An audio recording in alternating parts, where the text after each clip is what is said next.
Hey everybody, my name is Phil. Listen, I'm gonna give you a little short video about, I got some pre-hung doors that I'm gonna hang today.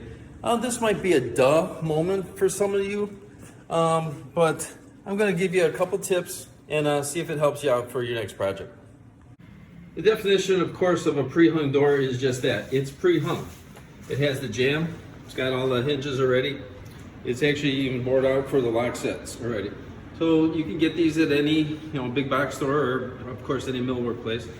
And our rough openings are already here. We're exchanging some doors in this house, so obviously that rough opening was from the original carpenters. So a rough opening is usually 2 inches wider than the actual door itself, because that'll accommodate for the width of the jamb also.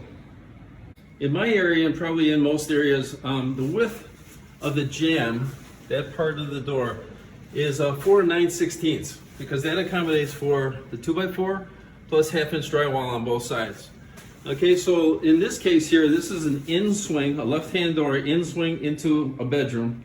So what I like to do is I like to take some scrap material and actually tack it right here in the corner so that when I put my jamb in there, I'm flush with the inside of the drywall.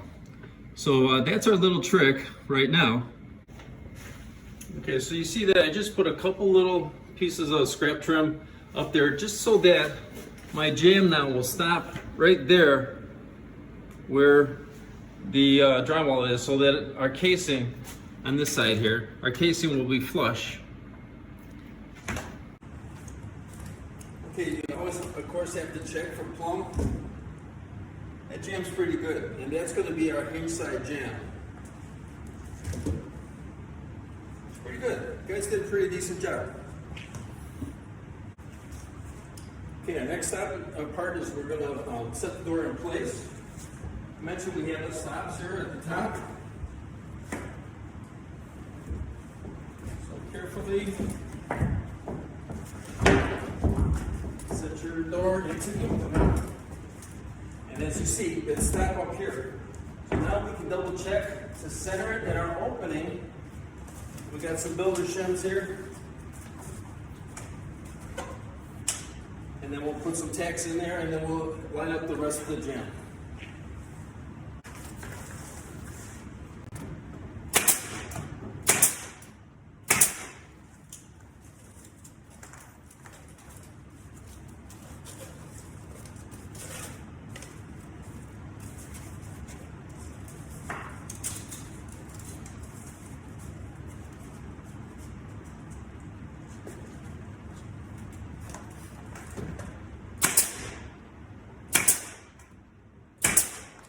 Shooting the nails through our shims so that they're solid in there, so when we cut them off it'll be easy and they won't fall out. Good idea, right?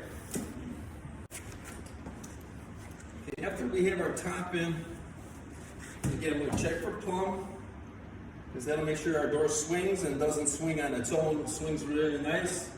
It's actually very plumb right now where it is. So we're going to put some more shims in.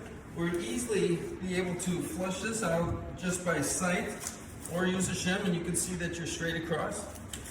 The shims are usually put, a good idea is to put them where your hinges are, because that way then you're sure you're securing the actual hinge that is securing the door for the swing. Pretty simple, pretty straightforward.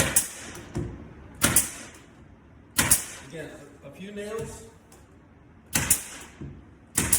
and all of that will be filled and painted when we have our finishes. Next thing to do is the strike side. I've already did the top when we had the actual stop up there. I was able to line up the bottom of flush with our drywall, and then we're going to put some shims right about where our lock set is going to be. Again, because that's where the door will close and is most important. That part doesn't move, and this is nice and plumb. And once we open the door, we'll be able to check the reveal on the inside. We can move it in and out if we need to. All right, now that our door is actually secured, we've got our trims in here, we have to knock out those spacers, or actually those blocks that we had up there. I have a tool. This is a cat's paw. So you need anything that will go between here so that you can knock out those stops. Okay, now that we've checked that our door, swings nice, it's time to put it in the casing, which is of course the part that covers up this raw edge.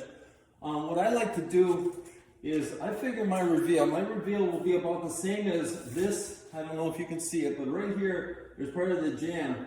So if I mark like this and then like this across, that's where I want to mark for where my casing will miter back towards, so that we have a nice even reveal here, which looks great, and it's what you want to do around any door or window casings. Okay, I marked the left jamb already. We'll do the right jamb, right where that cross is. Transfer that mark, and I do a little mark here to even remind myself, I've done this many times, that's the way that I want my miter to be. We'll take it over to the miter box, cut a 45-degree angle on it, and we'll see how well it looks. All right, we cut our jamb casing on our miter box. I like it. It matches up to our marks up at the top. These are still 2-inch nails that are in here, so I'm going to hit them on the outside. Keep our reveal nice. You can do that visually. You don't have to over nail trim. Don't put too many nails in the trim, and you can kind of get a wavy. I caulk this line in here anyway, caulk on the outside. I'm the finisher on this job for the painting. So that should be fine. I'm going to make smaller nails in my gun to get a couple nails in here to hold it nice and tight to the jamb. We'll do the other side, and I'll show you a secret to that top cut. Okay, here's the trick for that top piece that I was talking about. Yes, you could try to measure in between here and then transfer that dimension and get your miters so that they're going away from each other. Or in this case, I've cut a 45 off of one side. I'm gonna lay that right on top and line up these two ends. And now come over here and do the same and then go backwards. So this piece will literally flip over when it's set in there if I cut it right on my line. Alrighty, we cut the piece. Let's see how we did.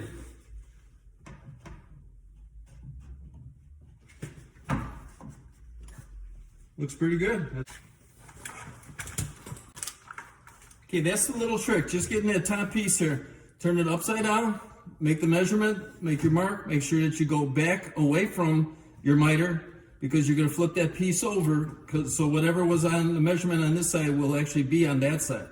So do that, secure it. It's going to be caulked, it's going to fill up the holes, we're going to put some paint on here, this door is going to look great. Thanks a lot for watching. I hope it helped a little bit. Some of you, I'm sure, have done this multiple times before. Some of you, this might be the first time. So go ahead and try it out. All right, have fun.